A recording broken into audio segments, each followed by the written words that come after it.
Next बच्चों हमारे objectives हैं। अकाउंटिंग कर रहे थे हम first lesson. Objective of accounting है, अकाउंटिंग के जो उद्देश्य हैं। फर्स्ट ऑब्जेक्टिव है टू कीप सिस्टेमेटिक रिकॉर्ड रखना ऑफ बिजनेस ट्रांजैक्शंस, लेन देन का रिकॉर्ड रखना। जो बिजनेस ट्रांजैक्शन है उनका सिस्टमेटिक रिकॉर्ड रखना। बिजनेस ट्रांजैक्शंस आपको पता है क्या होती हैं? लेन देन होता है, जो बिजनेस के लेन देन है।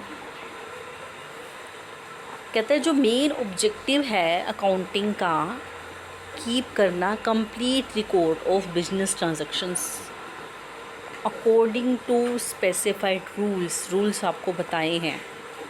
जो आपकी जर्नल चल रही है उसमें रूल्स बताए हैं, उन स्पेसिफाइड रूल्स के अकॉर्डिंग बिजनेस ट्रांजैक्शंस का कंप्लीट रिकॉर्ड रखना। जो कंप्लीट रिकॉर्ड है बिजनेस ट्रांजैक्शंस का, वो हेल्प करता है क्या अवॉइड करना।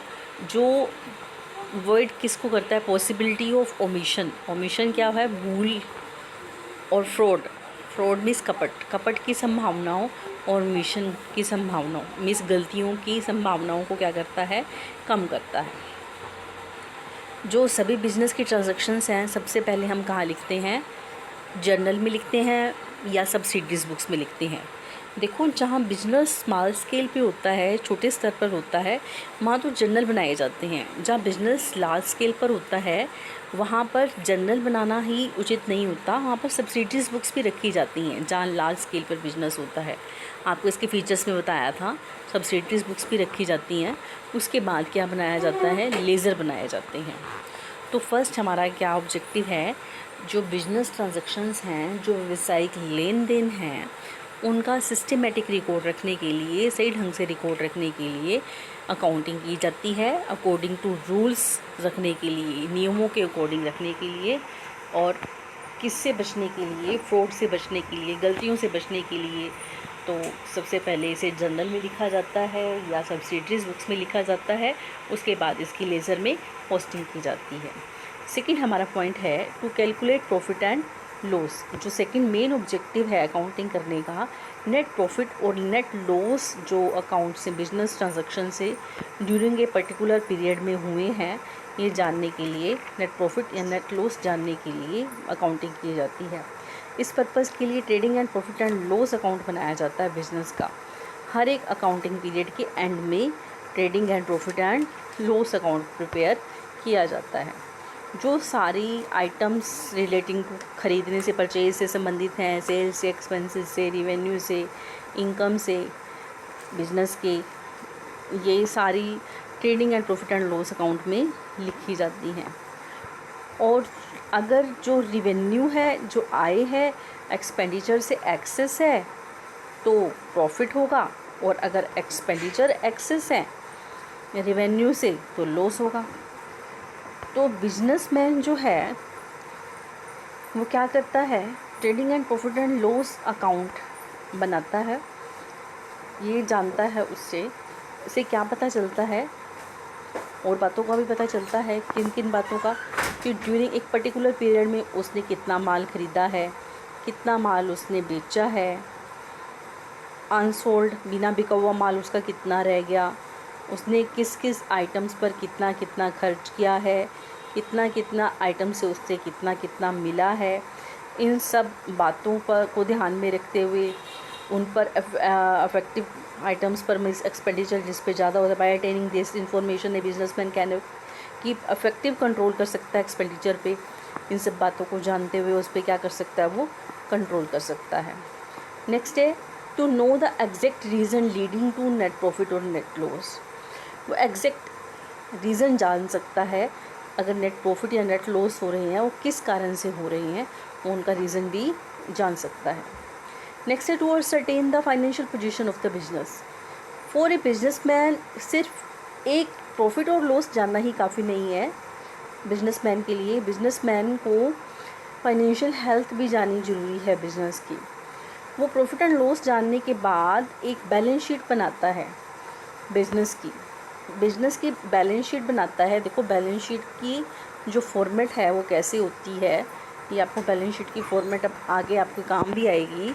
जो इसके राइट हैंड साइड है, ये जो हमारी ये साइड है, इस साइड उसकी सारी होती हैं एसेट्स लिखी होती हैं, उसकी सारी संपत्तियां लिखी होती हैं। और इधर क्या लिखी होती है, उसकी लाइबिलिटीज़ लिखी होती है, लाइबिलिटीज़ प्लस कैपिटल लिखी होती है दोनों साइड्स। इन दोनों का टोटल क्या होता है, इक्वल होता है।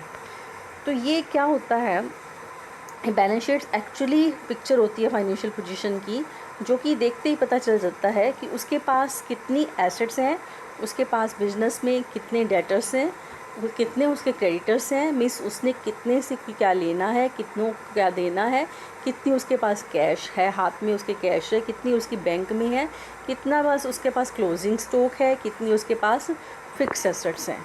ये सब उसकी फाइनेंशियल पोजीशन उसकी बैलेंस शीट से उसे पता चलता है। नेक्स्ट है to ascertain the progress of business from year to year.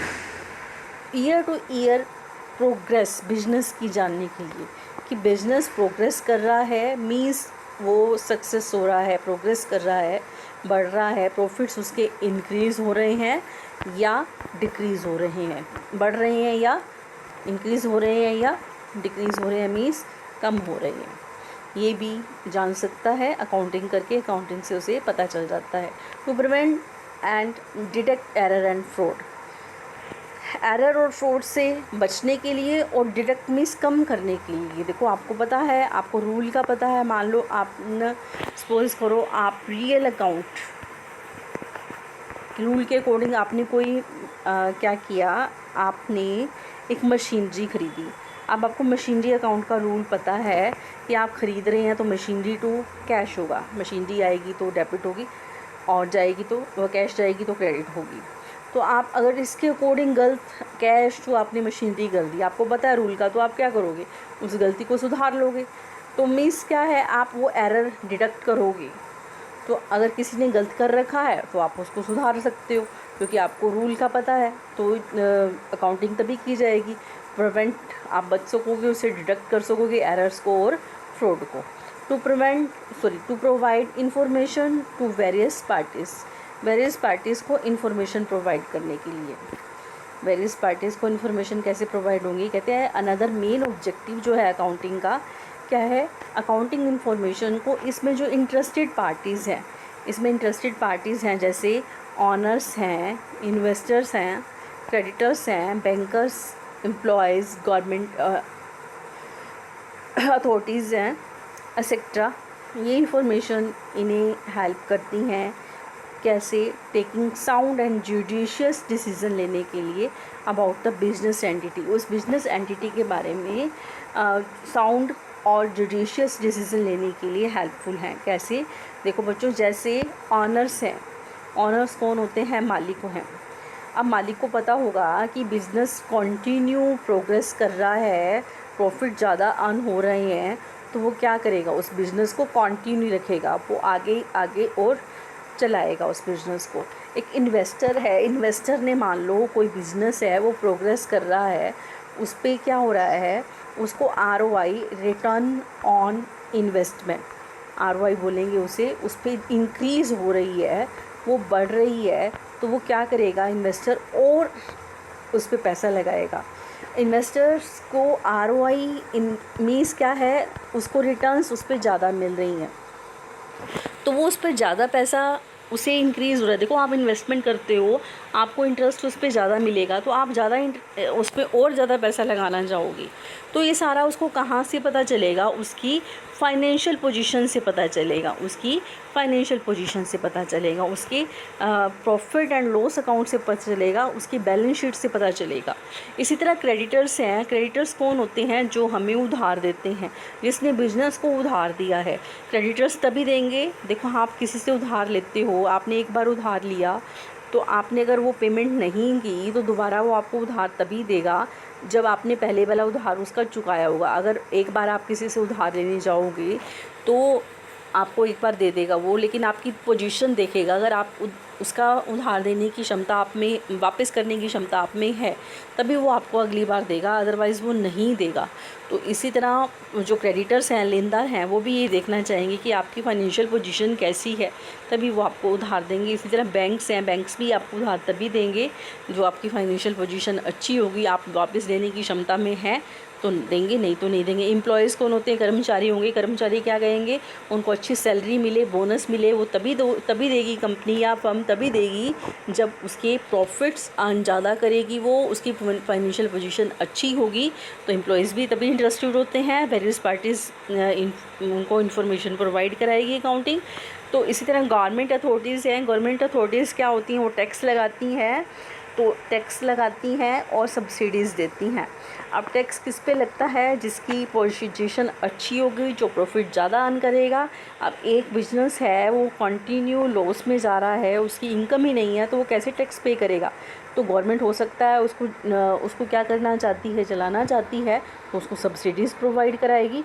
तो ये सारी जो है इंफॉर्मेशन के बेस पर, अकाउंटिंग इंफॉर्मेशन के बेस पर साउंड और जुडिशियस डिसीज़न लेती हैं बिजनेस एंटिटी के बारे में।